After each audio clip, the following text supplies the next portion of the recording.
এতে আল্লাহ পাক রব্বুল আলামিন সফল মাদ্রাসা শিক্ষা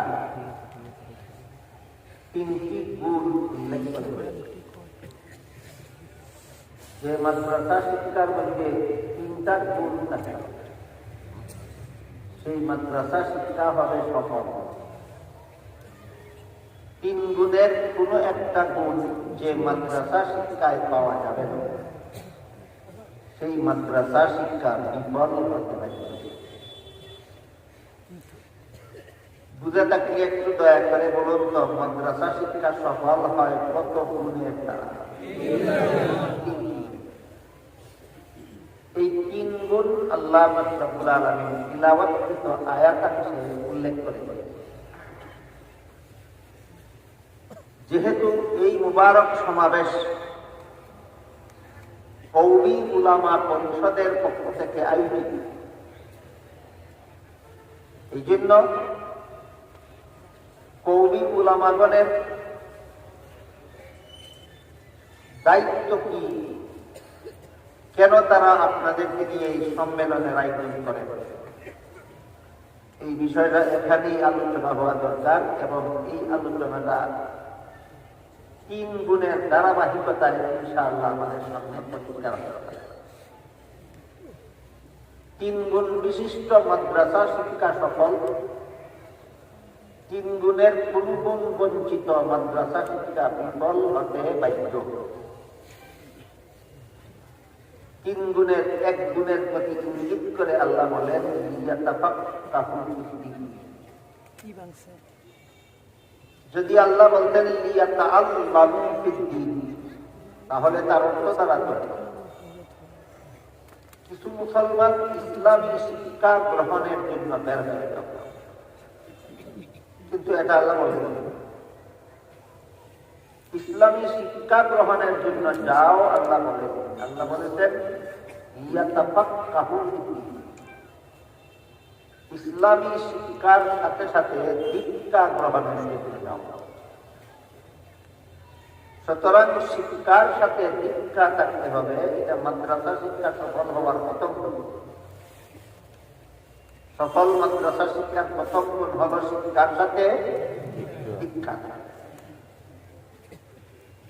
শিক্ষায় আর দীক্ষায় পার্থক্য কি? শিক্ষা হলো জানার নাম আর দীক্ষা হলো মানার নাম। ধরুন আপনি জানলেন ওযুর 4 ফরজ, নামাজের 13 ফরজ, কিন্তু কোনদিন ওযুও করেন না, নামাজও করেন না। আপনার শিক্ষা আছে, দীক্ষা নেই। তাকে বলুন তো কি আছে কি নাই? এবার আপনারই বলুন এমন শিক্ষা সফল না বিফল? যে শিক্ষার সাথে দীক্ষা নাই সেই শিক্ষা বিফল হতে পারে। তাই আল্লাহ পাক রব্বুল আলামিন মাদ্রাসা শিক্ষা সফল হওয়ার গুণের মধ্যে প্রথম গুণের উল্লেখ করে দিলেন শিক্ষার সাথে দীক্ষা থাকতে হবে, জানার সাথে মানা থাকতে হবে, ইলম অনুপাতে আমল থাকতে হবে। এই লিয়াতাফাক্কাহু শব্দের ব্যাখ্যায় মুফাসসিরিনে কেরাম আরেকটি শর্তের কথা, আরেকটি গুণের কথা উল্লেখ করেন। সেটা হলো ইসলামী শিক্ষা কোনটা আছে আদর্শবাদী ইসলামী শিক্ষা, আর কোনটা আছে আদর্শহীন ইসলাম। ওই ইসলামী শিক্ষা সফল যে ইসলামী শিক্ষা আদর্শবাদী ইসলাম, যেখানে ইসলামী শিক্ষা আছে কিন্তু ইসলামী শিক্ষার আদর্শ নাই, সেই ইসলামী শিক্ষাও বিফল হবে। যেমন ধরুন আমার জানা, আমার মানা, আমার ঈমান, আমার আকীদা, আমার আমল সবগুলি আমি ইসলামের জন্যই করি, ইসলামের নামে। কিন্তু আমার আকীদা, আমল, ইলম সহিহ না গলত যাচাইয়ের জন্য হাদিস শরীফে রাসূল করিম সাল্লাল্লাহু আলাইহি ওয়াসাল্লাম দুটি আদর্শ নির্ধারণ করেছেন। আদর্শ দুটির প্রথম আদর্শের নাম নবীর সুন্নত, আর দ্বিতীয় আদর্শের নাম সাহাবায়ে কেরামের জামাত। দ্বিতীয় হাদিসে রাসূল বলেছেন যে আমার মুসলমান উম্মতেরা ৭৩ দলে বিভক্ত হয়। ৭২ দল মুসলমান হবে জাহান্নামী, আর একদল মুসলমান হবে জান্নাতি। সাহাবায়ে কেরাম কারণ জিজ্ঞাসা করলে রাসূল বলেন, মা আনা আলাইহি ওয়া আসহাবি, আমার উম্মতের যে দল ইসলামী কর্মকাণ্ড পরিচালনা করবে আমার সুন্নত মতে আর আমার সাহাবায়ে কেরামের আদর্শ মতে। এখানে আল্লাহ রাসূল ইসলামী শিক্ষা সফল, ইসলামী কর্মকাণ্ড সফল, ইসলামী জীবন সফল, ইসলামী আকীদা সফল, ইসলামী আমল সফল, ইসলামী ইলম সফল হওয়ার জন্য দুইটা আদর্শ মাপকাঠি উল্লেখ করে দিয়েছেন। একটা আদর্শ মাপকাঠির নাম হলো নবীর সুন্নত, আর একটা আদর্শ মাপকাঠির নাম হলো সাহাবায়ে কেরামের জামাত। সুতরাং ইসলামী শিক্ষার যে শিক্ষার্থী নিজের আকীদা, আমল, ইলম সহিহ না গলত যাচাইয়ের জন্য নবীর সুন্নতকে আদর্শ মাপকাঠি হিসেবে গ্রহণ করে এবং সাহাবায়ে কেরামের জামাতকে আদর্শ মাপকাঠি হিসেবে গ্রহণ করে, তার ইসলামী শিক্ষা সফল। আমার ইলম, আমার আমল, আমার আকীদা সহিহ না গলত যাচাইয়ের জন্য যারা নবীর সুন্নতকে এবং সাহাবায়ে কেরামের জামাতকে আদর্শ মাপকাঠি হিসেবে গ্রহণ করে না, তাদের ইসলামী শিক্ষা বিফল হতে পারে। যে ইসলামী শিক্ষার সাথে দীক্ষা নাই সেটাও বিফল হতে বাধ্য। যে ইসলামী শিক্ষার আদর্শ নাই সেই ইসলামী শিক্ষাও বিফল হবে। সফল ইসলামী শিক্ষার আদর্শ দুইটা, একটা নবীর সুন্নত আর একটা সাহাবায়ে কেরামের জামাত। এর একটা সহজ উদাহরণ বোঝার জন্য দেওয়া যেতে পারে। আপনারা হয়তো কোনো না কোনো সময় কোনো আলেমদের মুখে শুনে থাকবেন যে আল্লাহ কোরআনের বিভিন্ন আয়াতে বলেছেন হযরত আদম আলাইহিস সালামকে সৃষ্টি করে আল্লাহ জান্নাতে বসবাস করার জন্য দিয়েছিলেন। বলেছিলেন সব রকমের ফল খাও, শুধুমাত্র একটি গাছের ফল খেতে আল্লাহ নিষেধ করেছেন। বলুন তো ঘটনাটি আজকে প্রথম শুনলেন আমার মুখে না জীবনে আরো? তখন আদম আলাইহিস সালাম ইবলিসের প্ররোচনায়, ইবলিসের কুমন্ত্রণায়, ইবলিসের ধোঁকার কারণে আল্লাহর নিষিদ্ধ গাছের ফল খেয়েছে। আদমের সেদিনকার জান্নাতে আল্লাহর নিষিদ্ধ গাছের ফল খাওয়াটা, আমি একটা প্রশ্ন করবো, জবাব আপনারা দিবেন না, জবাব দপ্তরের মধ্যে। সেদিন আদমের আল্লাহর নিষিদ্ধ গাছের ফল খাওয়াটা গুনাহ ছিল কিনা, এই হলো প্রশ্ন। যদি আপনি আদর্শহীন ব্যাখ্যা করেন, আদর্শহীন ইলম শিখেন, তাহলে আপনি ব্যাখ্যা করবেন গুনাহ হয়। কারণ আল্লাহর আদেশ নিষেধ লঙ্ঘন করার নাম গুনাহ। আল্লাহর কোন আদেশ লঙ্ঘন করলেই গুনাহ হয়, আল্লাহর কোন নিষেধ লঙ্ঘন করলেই গুনাহ হয়। যেহেতু আদম আল্লাহর নিষেধ লঙ্ঘন করেছেন, তাই সেটা ছিল আদমের গুনাহ। এটা হলো আদর্শহীন ইসলামী শিক্ষার ফলাফল। আদর্শবাদী ইসলামী শিক্ষার ফলাফল। যারা ইসলামের নামে শিক্ষা গ্রহণ করে অথচ তাদের শিক্ষা সহিহ না গলত, এটার জন্য নবীর সুন্নাত এবং সাহাবায়ে কেরামের জামাত আদর্শ মাপকাঠি হিসেবে গ্রহণ করে না, এদের এই শিক্ষার মধ্যে এই ফলে উপনীত হয়। এদের শিক্ষার পরিণাম এই দাঁড়ায় যে আদম আলাইহিস সালাম সহ বিভিন্ন নবী রাসূলকে এরা গুনাহগার সাব্যস্ত করে। ভিন্ন শিক্ষার নামে নবীকে গুনাহগার সাব্যস্ত করে না ইসলামী শিক্ষার নামে। ইসলামী শিক্ষার নামে নবীকে গুনাহগার সাব্যস্ত করে কেন? কারণ সেটা আদর্শবাদী ইসলামী শিক্ষা নয়, এটা আদর্শহীন ইসলামী শিক্ষা। আদর্শহীন ইসলামী শিক্ষা বিফল হতে পারে। তাহলে আদমের নিষিদ্ধ গাছের ফল খাওয়ার ব্যাপারে আদর্শবাদী ইসলামী শিক্ষাটা কি? আদর্শবাদী ইসলামী শিক্ষা হল আল্লাহ পবিত্র কোরআনের এক আয়াতে বলে দিয়েছেন, লা ইয়ানালু আহদিন যালিমিন। এর অর্থ হলো আমি কোন গুনাহগারকে নবী বানাই না, আর আমি যাদেরকে নবী বানাই তারা কখনো গুনাহ করে না। কি বলে দিয়েছেন আল্লাহ? কোন গুনাহগারকে নবী বানান, কোন গুনাহগারকে আল্লাহ বানান। আল্লাহ যাদেরকে নবী বানান তারা পরবর্তী জীবনেও আর কোন গুনাহ করে না। আল্লাহর এই স্থায়ী মূলনীতি, সামগ্রিক মূলনীতি সমস্ত নবী রাসূলগণের বেলায় আল্লাহর একটা নির্ধারিত মূলনীতি, আল্লাহ কোন গুনাহগারকে নবী বানান না, আর যাদেরকে নবী বানান তারা কখনো জীবনে কোনোদিন গুনাহ করে না। আল্লাহর এই নির্ধারিত মূলনীতি বজায় রেখে আপনাকে বিভিন্ন নবীর জীবনের বিভিন্ন ঘটনাকে ব্যাখ্যা করতে হবে। এখন যদি বিচ্ছিন্ন ভাবে কোন নবীর জীবনের কোন ঘটনা এমন পাওয়া যায় যে ঘটনাকে শুধুমাত্র নিজের বিবেকের দ্বারা ব্যাখ্যা করলে গুনাহগার সাব্যস্ত হয় না, তাহলে ওই ব্যাখ্যা গ্রহণ করার মানে হইল আল্লাহর নির্ধারিত মূলনীতির প্রকাশ্য লঙ্ঘন।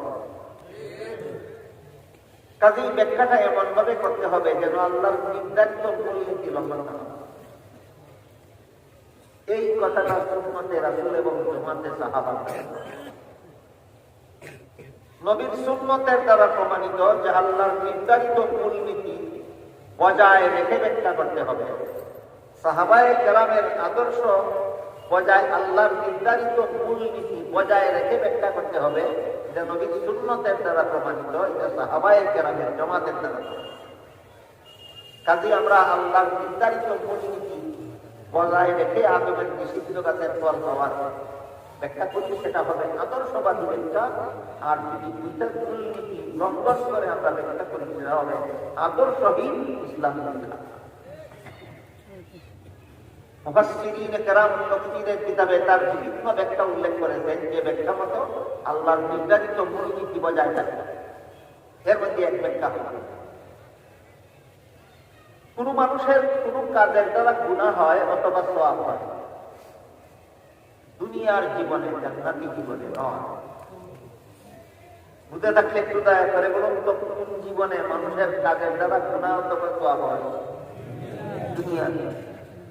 জান্নাতি জীবনের কোন কাজে সওয়াব নাই, কোন কাজে গুনাহ নাই। এবার বলুন, আদম নিষিদ্ধ গাছের ফল খেয়েছিলেন দুনিয়ার জীবনে না জান্নাতি জীবনে? এই জীবনের কোন কাজের সাথে সওয়াবেরও কোন সম্পর্ক নাই, ওনার কোন। এখন এর ব্যাখ্যাটা কেমন হইল? আল্লাহর নির্ধারিত মূলনীতি লঙ্ঘনকারী ব্যাখ্যা হতে হবে না বজায় রেখে ব্যাখ্যা হতে হবে? আল্লাহর নির্ধারিত মূলনীতি লঙ্ঘন করে কোরআনে ব্যাখ্যা করা যাবে না। আল্লাহর নির্ধারিত মূলনীতি বজায় রেখে ব্যাখ্যা করতে হবে, যে নবীর সুন্নতের দ্বারা প্রমাণিত, যে সাহাবায়ে কেরামের জামাতের দ্বারা প্রমাণিত। সুতরাং এই ধরনের কোন বিচ্ছিন্ন ঘটনাকে যারা এমন ব্যাখ্যা করে যে ব্যাখ্যার দ্বারা নবীগণ গুনাহগার সাব্যস্ত হয়ে যান, তাদের ইসলামী শিক্ষা আদর্শহীন ইসলামী শিক্ষা, যেটা বিফল হতে বাধ্য। আমি তুমি সেটা আপনাদেরকে বোঝাতে পারবো না। লিয়াতাফাক্কাহু শব্দের তাফসীরে মুফাসসিরিনে কেরাম উভয় কথা উল্লেখ করেছেন। একটা হলো সফল ইসলামী শিক্ষার প্রথম বৈশিষ্ট্য হলো শিক্ষার সাথে দীক্ষা থাকতে হবে। দ্বিতীয়টা হলো ইসলামী শিক্ষা সফল হওয়ার জন্য সুন্নতে রাসূল এবং জামাতে সাহাবার আদর্শ মতো ইসলামী শিক্ষা করা হবে। সুন্নতে রাসূল এবং জামাতে সাহাবার আদর্শ বিবর্তিত ইসলামী শিক্ষা সফল ইসলামী শিক্ষা নয়, এটা বিফল ইসলামী শিক্ষা। সুতরাং যারাই নবীগণের জীবনের কোন ঘটনার ব্যাখ্যা প্রসঙ্গে নবীগণকে গুনাহগার সাব্যস্ত করে, এদের ইসলামী শিক্ষা বিফল, এদের ইসলামী শিক্ষা। বর্তমান কালে তো আমাদের একজন পৃথিবী বিখ্যাত আলেম, তিনিও অনেক নবীগণকে অপরাধী সাব্যস্ত করে দিয়েছেন। তিনি বলেন হযরত মুসা আলাইহিস সালাম আল্লাহর দরবারে শাস্তিযোগ্য অপরাধ করেছেন। হযরত ইউসুফ আলাইহিস সালাম আল্লাহর দরবারে শাস্তিযোগ্য অপরাধ করেছেন। তিনি বলেন হযরত মুহাম্মদুর রাসূলুল্লাহ সাল্লাল্লাহু আলাইহি ওয়াসাল্লাম পর্যন্ত আল্লাহর দরবারে শাস্তিযোগ্য অপরাধ করে গেছেন। তিনি হইলেন হযরত মাওলানা সাদ সাহেব, এতাতিদের নেতা। এতাতিদের নেতা সাদ সাহেব বলে নবীগণ আল্লাহর দরবারে শাস্তিযোগ্য অপরাধ করেছেন। আদর্শ ইসলামী শিক্ষার কথা, আদর্শহীন ইসলামী শিক্ষা। বুঝতে পারলেন? আদর্শহীন ইসলামী শিক্ষা সফল না বিফল? আদর্শহীন ইসলামী শিক্ষা বিফল। নবীগণ আল্লাহর দরবারে কত বড় গুনাহ করেন এর একটি উদাহরণ দিচ্ছি আমি। হযরত ইয়াকুব আলাইহিস সালামের জীবন ইতিহাসে উল্লেখ আছে। ইউসুফ আলাইহিস সালামের পিতা হযরত ইউসুফ আলাইহিস সালামের শিশুকালে তার মা মারা গেছে। এমত অবস্থায় একদিন ইয়াকুব আলাইহিস সালাম মা মারা যাওয়া শিশু ইউসুফকে ঘুম পাড়িয়ে তাহাজ্জুদের নামাজ পড়তেছে। হঠাৎ ঘুমের মধ্যে শিশু ইউসুফ চিৎকার দিয়ে কাঁদলেন। অনেক সময় শিশুরা এমন করে, ঘুমন্ত শিশু অনেক সময় ঘুমের মধ্যে হাত দেয়, অনেক সময় কাঁদে। ঘুমন্ত শিশু ইউসুফ একদিন ঘুমের মধ্যে চিৎকার দিয়া কাঁদবেন। আর ইয়াকুব আলাইহিস সালাম যে তাহাজ্জুদের নামাজে ছিলেন, এমত অবস্থায় মা মারা যাওয়া ঘুমন্ত শিশু ইউসুফের কান্নার আওয়াজ শুনে তার দৃষ্টি যে সেজদার স্থানে ছিল, সেখান থেকে দৃষ্টি এক মুহূর্তের জন্য ইউসুফের দিকে চলে গেল, আবার সাথে সাথে কিন্তু দৃষ্টি ফিরিয়ে আনল। ঘটনাটা বোঝার জন্য এখানে কয়েকটি মাসআলা আমাদের জানা দেখা যায়।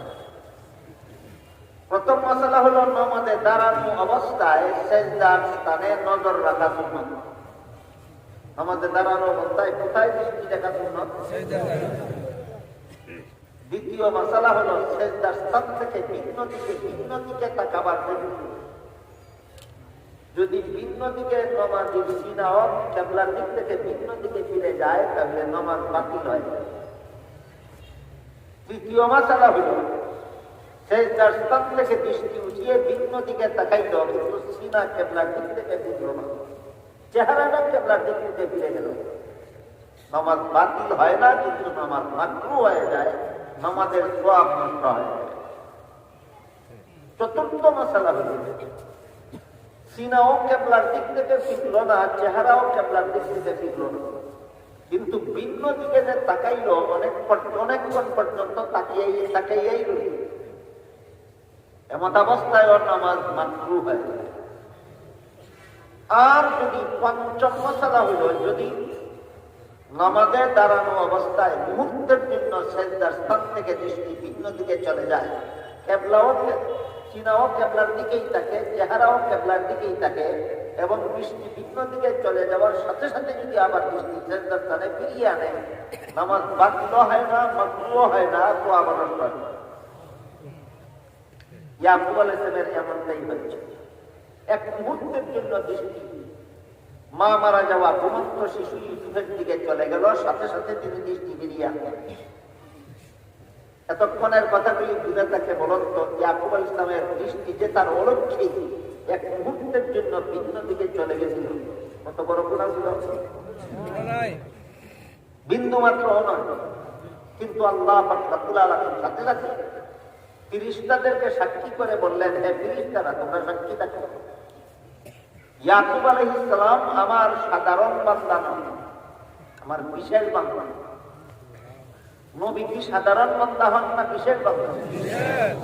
আমরা যারা উম্মত, আমরা তাদের মতো বিশেষ বান্দা নই, আমরা হলাম সাধারণ বান্দা। আল্লাহ ফেরেশতাদেরকে বললেন, ও ফেরেশতারা, তোমরা সাক্ষী থাকো, ইয়াকুব আলাইহিস সালাম তিনি নবী, তিনি আমার সাধারণ বান্দা নন, তিনি আমার বিশেষ বান্দা। আমার মহব্বতে, আমার গোলামির জন্য আমার সামনে তাহাজ্জুদের নামাজে দাঁড়াইছেন। এক মুহূর্তের জন্য তার দৃষ্টিটা সেজদার স্থান থেকে সরে দিয়ে তার মা মারা যাওয়া শিশু ছেলে ইউসুফের দিকে চলে গেল। ছেলের মহব্বত আল্লাহর মহব্বতের পথে বিন্দু মাত্র বেঘাত সৃষ্টি করল। অনেক বেঘাত সৃষ্টি করল না, বিন্দু মাত্র। ছেলের মহব্বত আল্লাহর মহব্বতের পথে বিন্দু মাত্র বেঘাত সৃষ্টি করল। এমন বেঘাত আমি সাধারণ বান্দার বেলায় বরদাস্ত করতে পারি, বিশেষ বান্দার বেলায় বরদাস্ত করতে পারি না। তার জন্য উচিত ছিল না এমন হওয়া, তার জন্য এটা উচিত ছিল না। এটা আমি তাকে শিক্ষা দেওয়ার জন্য এই ছেলে ইউসুফকে আমি প্রায় জীবন ভর তার দৃষ্টির আড়াল করে দেব।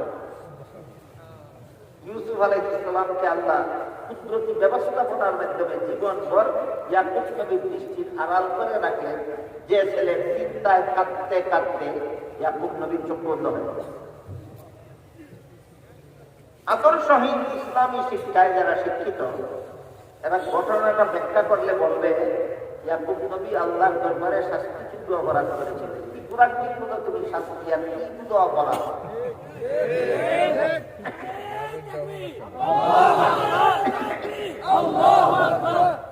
ঘোড়ার ডিম অপরাধ, ঘোড়ার ডিম কোনো শাস্তি আর ঘোড়ার ডিম কোনো অপরাধ। বলুন ইয়াকুব নবীর কোনো অপরাধ ছিল? আর এই সারা জীবন ভর ছেলেকে নদীর চোখের আড়াল করে রাখা, যে কারণে কাঁদতে কাঁদতে তার চক্ষু দুটি অন্ধ হয়ে গেছিল, এটা সৃষ্টি না প্রিয় ব্যক্তির সাথে অভিমান?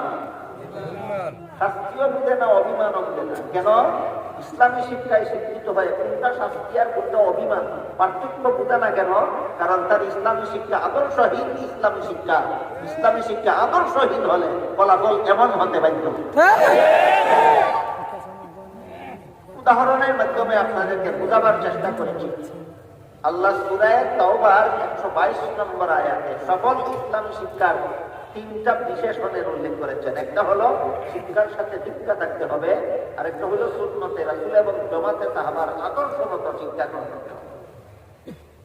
এই দুইটা আদর্শকে যারা মানে, আমার এলেম সহি না গলত, আমার আমল সহি না গলত, আমার আকীদা সহি না গলত, যাচাইয়ের জন্য আমি নবী সুন্নতকে আদর্শ মাপকাঠি মানি, যাচাইয়ের জন্য আমি সাহাবায়ে কেরামের জামাতকে আদর্শ মাপকাঠি মানি। এইভাবে যারা দুইটা আদর্শ মাপকাঠি মানে, সত্যিকার অর্থে এদেরকেই আহলে সুন্নাত ওয়াল জামাত বলা হয়।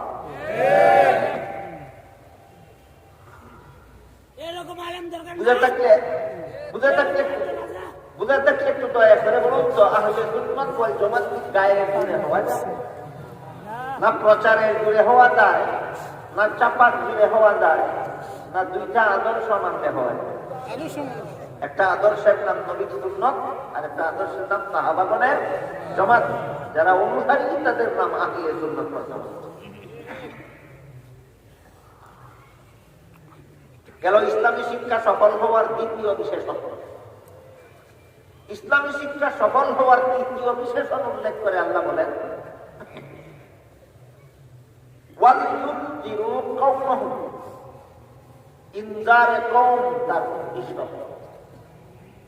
ইসলামী শিক্ষার উদ্দেশ্য। আপনি ইসলামী শিক্ষা অর্জন করতে গেলেন, আপনার উদ্দেশ্যটা উদ্দেশ্য হলো গোটা মানব জাতিকে জাহান্নাম থেকে বাঁচার পথ প্রদর্শন করা। মানব জাতিকে জাহান্নাম থেকে বাঁচার পথ প্রদর্শন করা হলো ইসলামী শিক্ষার উদ্দেশ্য। কাজে কেউ যদি ইসলামী শিক্ষা গ্রহণ করে সরকারি সার্টিফিকেট পাওয়ার জন্য, কেউ যদি ইসলামী শিক্ষা গ্রহণ করে দুনিয়ার কোন স্বার্থ হাসিলের জন্য, কেউ যদি ইসলামী শিক্ষা গ্রহণ করে দুনিয়ার কোন ধন সম্পদ উপার্জন করার জন্য, হাদিস শরীফে রাসূল বলেন, অন্যকে জাহান্নাম থেকে বাঁচাবে দূরের কথা, সে নিজেই জাহান্নাম থেকে বাঁচতে পারবে না। রাসূল বলেন, সে জান্নাতে যাবে দূরের কথা। এমন ইসলামী শিক্ষায় শিক্ষিত লোকটা জান্নাতে যাবে দূরের কথা, জান্নাতের সুগন্ধ হবে। কারণ তার উদ্দেশ্য প্রান্ত। সুতরাং তিন গুণের দ্বারা ইসলামী শিক্ষা সফল হয়। একটা হলো বৈশিষ্ট্য, একটা হলো আদর্শ, একটা হলো উদ্দেশ্য। সফল ইসলামী শিক্ষার বৈশিষ্ট্য হলো শিক্ষার সাথে দীক্ষা। সফল ইসলামী শিক্ষার আদর্শ হলো সুন্নতে রাসূল এবং জামাতে সাহাবা। সফল ইসলামী শিক্ষার উদ্দেশ্য হলো মানব জাতিকে জাহান্নাম থেকে বাঁচার পথ প্রদর্শন।